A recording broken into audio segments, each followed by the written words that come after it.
Welcome to the Contractors Secret Weapon Radio Podcast, the show dedicated to helping contractors, remodelers, painters, roofers, and others in the construction industry gain an unfair advantage over their competition. Get ready for some inspiration, some encouragement, some proven business building strategies, and a couple of new ideas that can take your business to the next level and beyond. And now, broadcasting from the Contractors Secret Weapon Studio, it's Pete Mitchell and Dave Negri.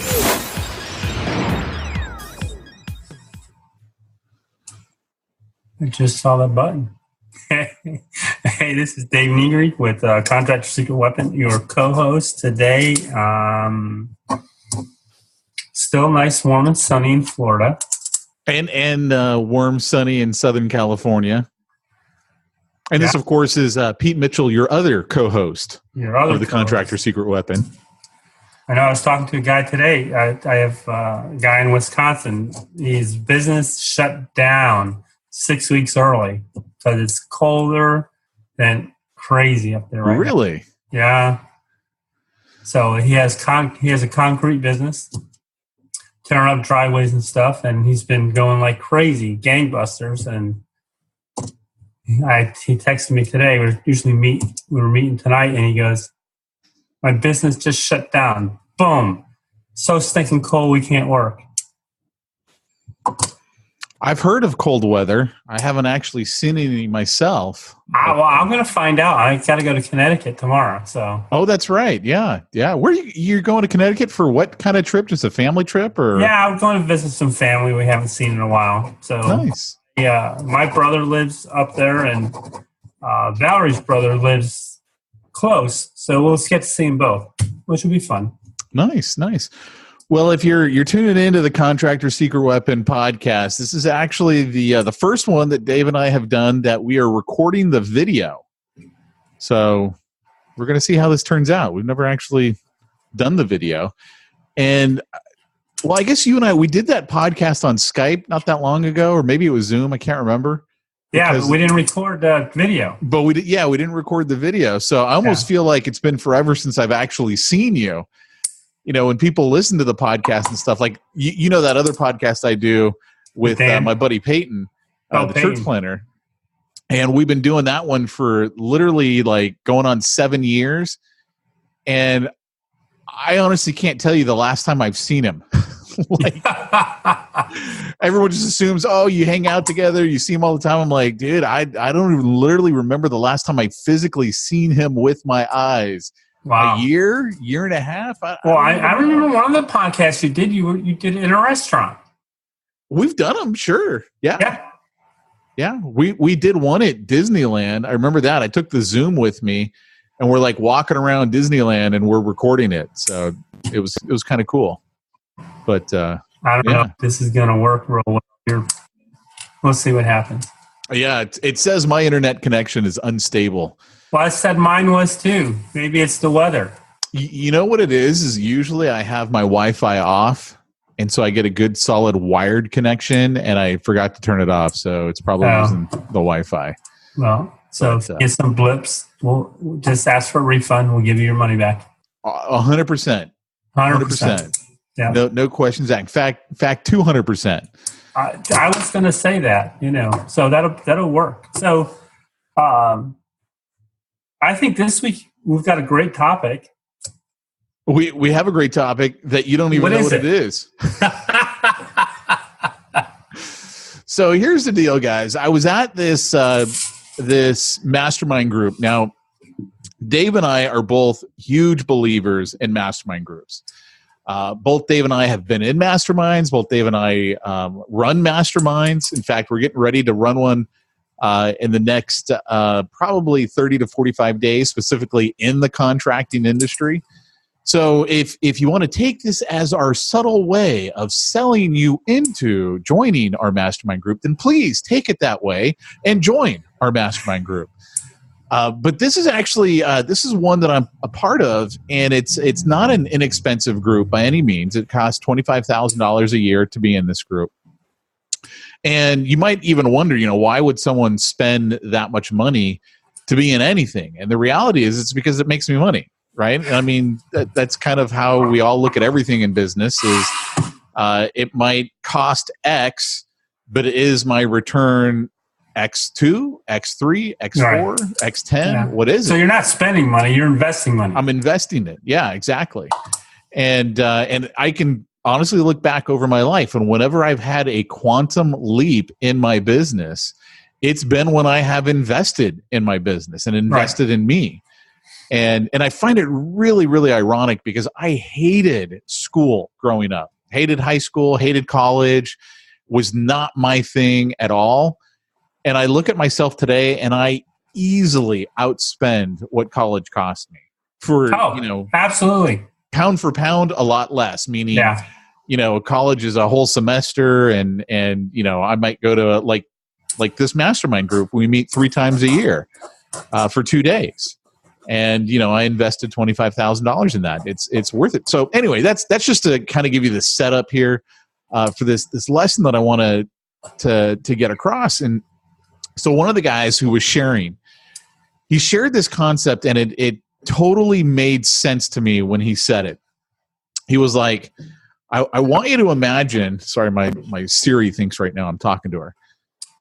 Is I want you to imagine, or he had a big pad of paper, and so he drew it. And he goes, everyone draw this. Draw a circle, and then around that circle, draw another bigger circle. So think of an egg, if you will, yolk in the middle and the white around it, just so you can understand the concept. And he said that center circle, that's your non-negotiables. Now, I want everyone to kind of think about this. What are the non-negotiables in your life? What are the things that no matter what, you're like, this is a non-negotiable for me. This is going to happen no matter what. So one of the ways that he explained it, and this, resonates with me because of where I'm at in my life, the stage I'm at in my life. I've got young kids. I've got an 8-year-old and a 4-year-old. And so he shared it. He goes, okay, one of my non-negotiables is I am going to go pick up my kids when school's out at 3:00. Sure. And he goes, that's a non-negotiable for me. I don't care what's happening. I don't care who stops me in the hall. I don't care anything that's going on. I am going to leave, get in my vehicle, drive, and pick up my kids because that's a non-negotiable for me. And he goes, you've heard over the last couple of days at this meeting I was at, he goes, you've heard all these great ideas. And think about it in this context. How many of you have been listening to this podcast for, Dave, you've done over 300 episodes and I've joined you since, I don't know, like 290 or somewhere around that range. How many good ideas have you gotten from Dave? How many good ideas have you gotten from me? And you go, hey, that's a really great idea. I'm going to implement that in my business. And yet you don't implement it. And why don't you implement it in your business? And the reason is because it's not a non-negotiable. It hasn't taken that stance yet. It's still a great idea. It's still a good concept, but it hasn't reached that point where you're like, okay, no matter what, this is what I'm doing. This is a non-negotiable for me. I am going to implement, Pete's secret sauce for generating business or whatever we called that one episode. Yeah. I haven't done the 9-word email. I haven't done the 9-word text. I haven't done the Sly voicemail. Why? Why haven't you done it? Because you haven't turned it into a non-negotiable. So one of the first things that I would challenge everyone to do is think about your life right now. What are the non-negotiables that you have in your life? Because everyone's got them. There's some things in our life that are just non-negotiables. I'm going to pick up my wife from the airport. It's a non-negotiable. I'm going to, pick up my kids after school. That's a non-negotiable. I'm going to, what is it? What are those non-negotiables? And then write down what are the things that you wish were non-negotiables. You want to make them non-negotiables. But if we're going to be honest with ourselves, they're not non-negotiables yet. Right. But you got to have something to look forward to. We got to identify them, right? We got to, put those things down. And so I started making, my list of things while this guy was talking. And even though it wasn't the exercise that he wanted us to go through, I was like, this is a great exercise. I'm going to write this stuff down. What are my non-negotiables? So, Dave, you and I have talked about this before on the podcast, but my personal relationship with God, right, that's a non-negotiable in my life. There are certain things that are like, okay, no matter what, this is a priority for me. This is a non-negotiable. My family, that's a non-negotiable. That I'm going to be there for my kids, that I'm going to, do everything I can to be there for their birthday, to show up. We try and do at least one meal together as a family. There are certain things that are non-negotiables. Your income. Have you made your income a non-negotiable? Right? I've made my work a non-negotiable. I'm only working Tuesdays, Wednesdays, and Thursdays. Yeah, right? Because you wanted to have more time off. Yeah. And so for you, the non-negotiable was more time to do the things. These other days. Yeah, it's more important to do the things that I feel are more important to me right now. Right, exactly. And that's the whole idea of identifying, the non-negotiables. And of course, it begs the question, how do you make the things that right now, they're negotiable things? Your income, it could be a negotiable thing, right? You may not have said, hey, you know what? No matter what, I am putting $500,000 in my pocket, take home this year. I mean, maybe that's a negotiable for you. I'd like to do that, but you haven't made it non-negotiable. Maybe it's higher than that. Maybe it's 7 figures. Maybe it's less than that. Maybe you're like, hey, I just want to put $100,000 take home after expenses into my pocket. I don't care what the number is. Right. Just make it real. Make it real, and then make it a non-negotiable. And how do you do that? You simply just decide, right? Like that's the whole thing, is you just have to decide, okay, this is a non-negotiable for me. This is one of those things in my life. It's a non-negotiable, and I'm going to live my life that way. Does that make sense what I'm saying, Dave? Oh, yeah. And I think one of the things that we can take a look at, too, as a non-negotiable is I know there's a lot of guys out there that want to work on their business but not in their business. Right. And they actually haven't figured out how to do that. But if you take and make that time, say, okay, I'm going to spend 2 hours a week, non-negotiable, to work on my business and whatever that may be. Maybe calling on people or making phone calls or doing whatever the case may be. But now, to make that a non-negotiable, you have to put a dollar value to that. So if someone says that, oh, I'm not coming to work today, you don't jump in and say, well, I'm going to take care of what they needed to do, because I've already set, let's just say that for my 2 hours, I could bring in $1,000 an hour. Right. What am I going to do if someone calls in sick and I go and do their job? I've cheated myself out of $2,000. I've cheated my company out of $2,000. So therefore, that part needs to be a non-negotiable. Right. But we don't. We get out of that mindset of what's important as opposed to what needs to be done. Right. Yeah. Yeah, and I think that's an important thing that we have to realize, and we have to make that mental commitment, that mental judo, if you will, and just be like, look, I got to decide. All right, this is one of those things. It's no longer, left up to the wind, because I think that's where a lot of us, Dave, make our mistake. Is we just kind of are like, well, this is important stuff, but it's not important enough for us to say this is a non-negotiable in my life. And what does that mean? That means I'm going to do whatever it takes. Just like in my scenario, picking up my kid after school. I'm going to do whatever it takes, whatever I got to leave early, whoever I got to inconvenience, whatever, because I'm picking my kid up at the end of school, period. It's non-negotiable for me. And we need to have that same mindset when it comes to our business, when it comes to our income, when it comes to whatever it is that we're focusing on. and just be like, look, okay, let's talk about the customer experience, right? Getting referrals from your customers. I was doing a training yesterday with another one of my clients. We train real estate agents, and she specifically trains real estate assistants. Like that's her specialty. So we were talking about this, and one of the things that she has, and it's part of what she trains the assistants on, is how to get referrals. And I'm thinking about it, and I'm like, okay, so that has become a non-negotiable for her as a real estate professional and for all of her assistants.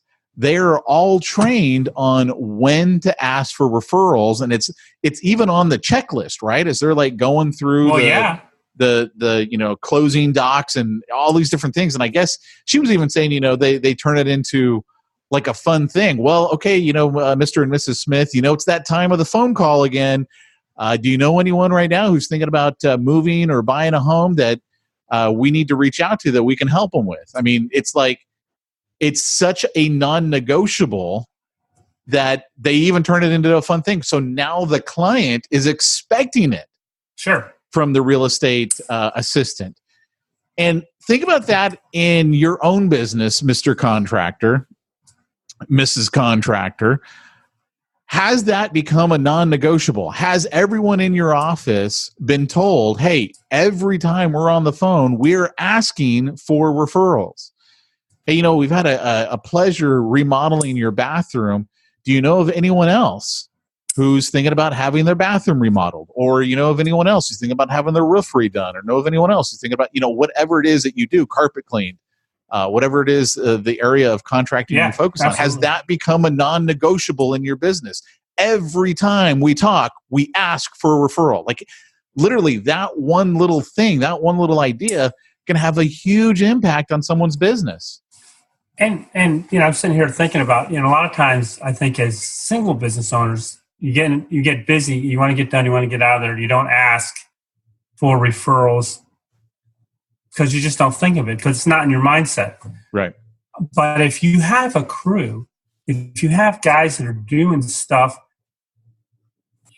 pay them to get a stinking referral. Right. Reward them. And isn't it interesting how often they say, oh, well, no one ever has any referrals.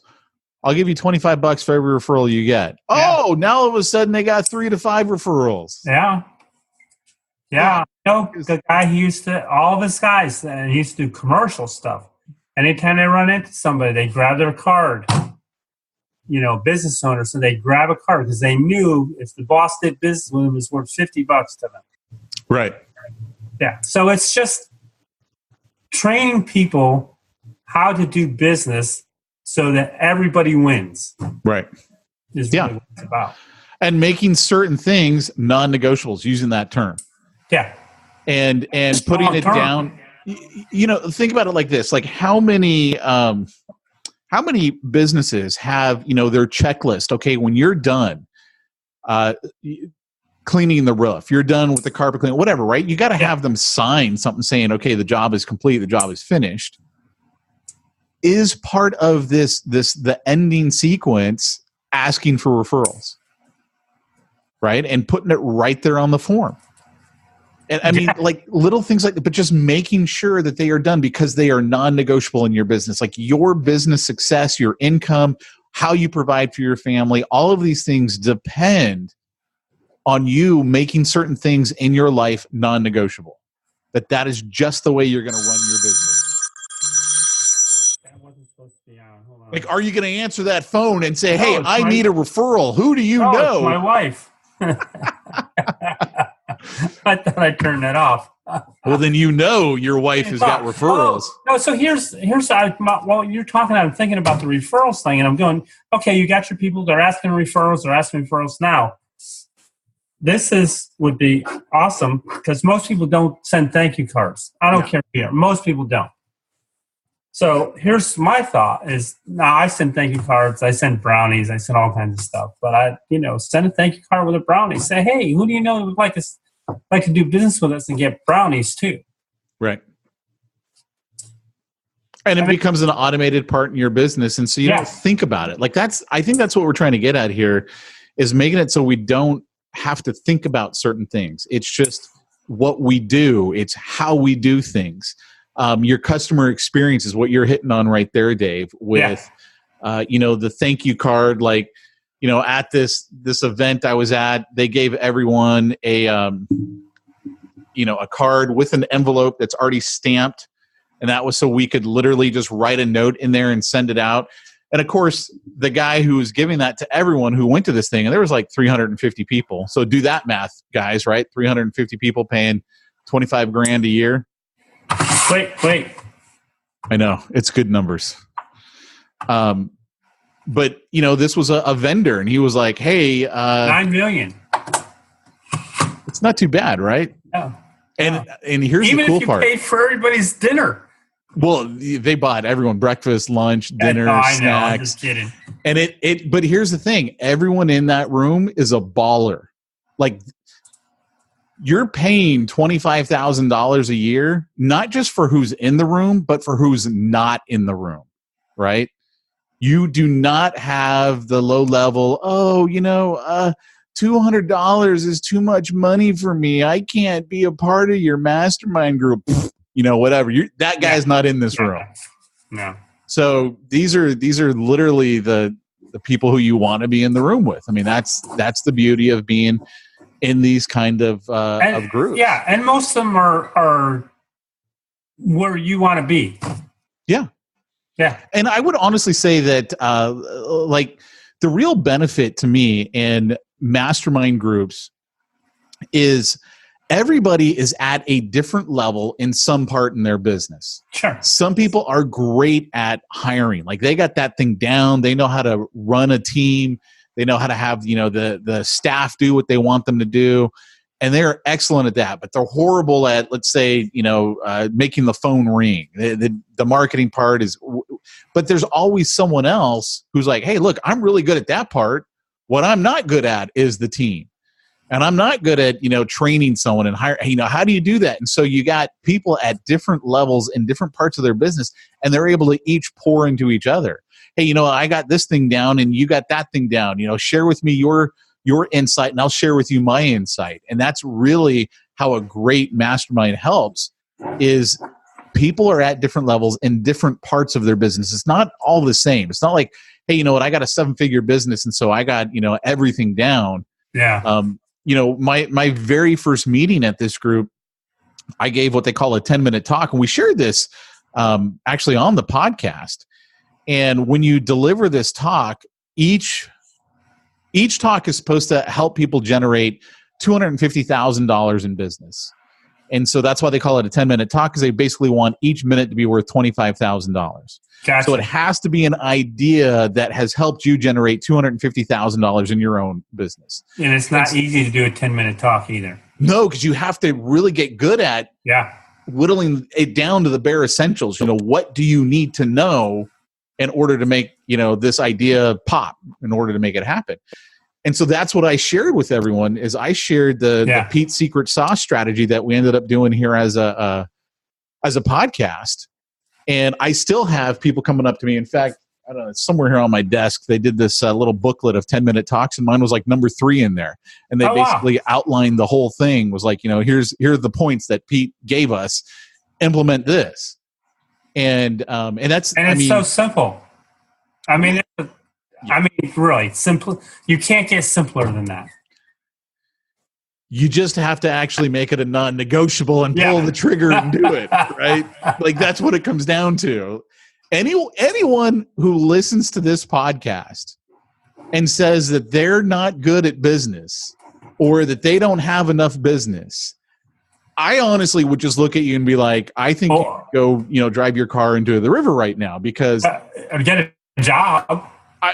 Because we're telling you what to do. You just haven't made that decision. I'm going to do this. I'm going to actually implement this one little idea right here, because it's not that difficult. Yeah, I know. Well, it's kind of funny because years ago, back 2005, 2006, we used to buy and sell a lot of real estate. So we'd go, to seminars and stuff. And back then, the seminars weren't free. They're free now because they try to upsell you on everything. But back then, it was like $1,500, $1,800 plus the train or the plane fare to get there. And you'd go there for one nugget, just one nugget on how to make another 10, 15, 20, 30 grand on buying and selling a house. And I'd sit there, and during that time between 2005 2008, we had bought like 55 houses. So we'd go to go to these seminars, and we were rock stars because everyone else is sitting there. I was sat next to one lady one day, and she goes, I spent $26,000 going to these seminars and coaching. And I said, how many houses?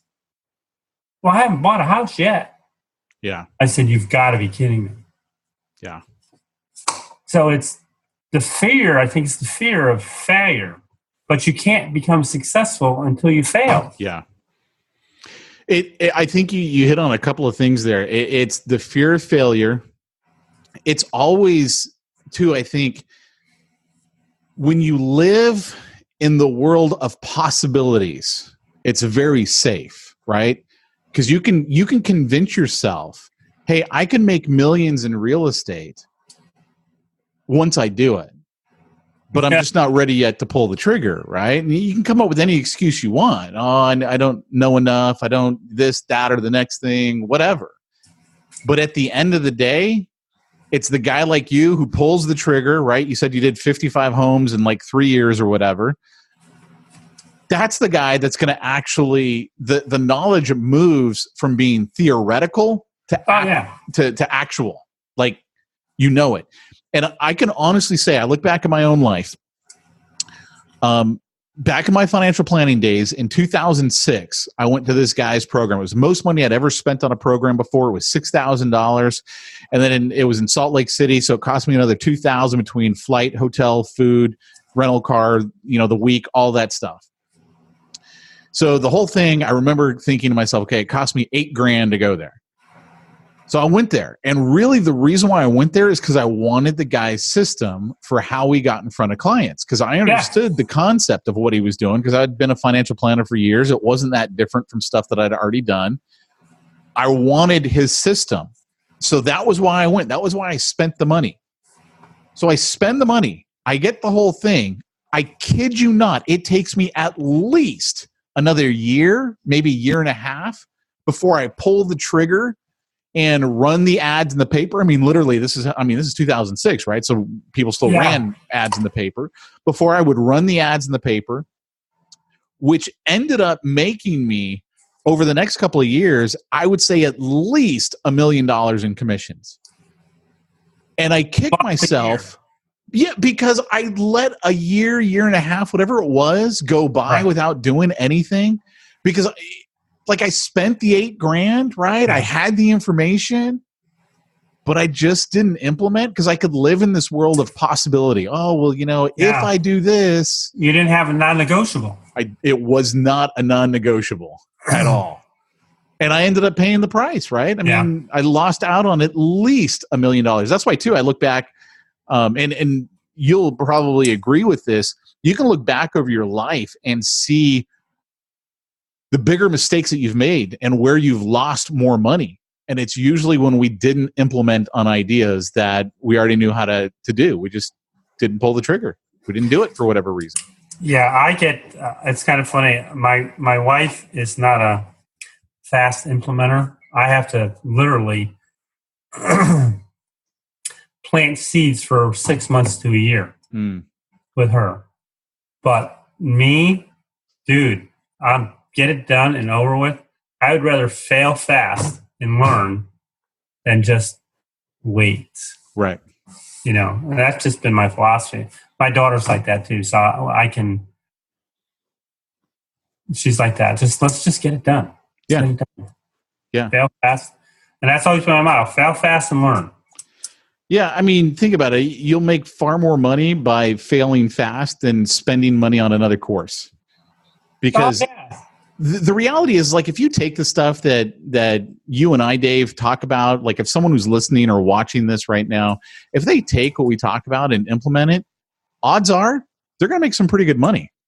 I mean, they just got to go do it. I mean, that's all it is. Just go do it. Literally take what we're telling you to do and go do it. You'll probably make some money. Worst case scenario, make some money. Worst case. Hey, let's leave it at that. Let's money. Hey. Worst case scenario, go make some money. That's the title of the podcast. Right? I think so. Worst case scenario, go make some money. Yeah. So, I mean, that's what I wanted to share on the podcast, because I got so much value out of that guy's talk of just, make it a non-negotiable in your life. So I was writing down, income, my events that I'm doing, my Facebook video ads, my health, my exercise, my food. Like I was like writing down, okay, these are the things that I am declaring they are non-negotiables in my life. Right. But when I say declaring, it reminds me of, I don't know if you ever watched The Office, Steve Carell, back when it was on TV. No. Funny guy, right? And, he's just always saying stuff that's off the wall. And he goes, I didn't say it. I declared it. Right? And so that's kind of how I envision the non-negotiables. I didn't say it. I declared it, right? These are non-negotiables. I declare this is a non-negotiable in my life. I'm going to exercise. I'm going to eat properly. I'm going to, all these things that I want in my life, you got to make it a non-negotiable. You just make that declaration. This is a non-negotiable in my life, and it's how I'm going to live going forward. And that's cool, because if you need to do it, I think start with your family, because I think they're the ones that get negotiated too much. Yeah, out of the picture, especially with business. And you think you need to do this, you need to do that. Matter of fact, it was Garrett Gunderson. Okay, yeah. In the book, and he was talking about how when he first he had it all. He said, I had it all wrong. He said, I was making over $100,000 a year, and I was figuring out how to save money here, and not spend money there, and not spend money there. And then all of a sudden, he goes, I was a miser. He said, it totally screwed my whole life around. But he said it ruined my marriage. Not that, my wife, we're driving down the road one day, and he said, first time we, went on vacation together, my 1-year-old son sitting in the back, and she goes, you're a great speaker. And he's going, great.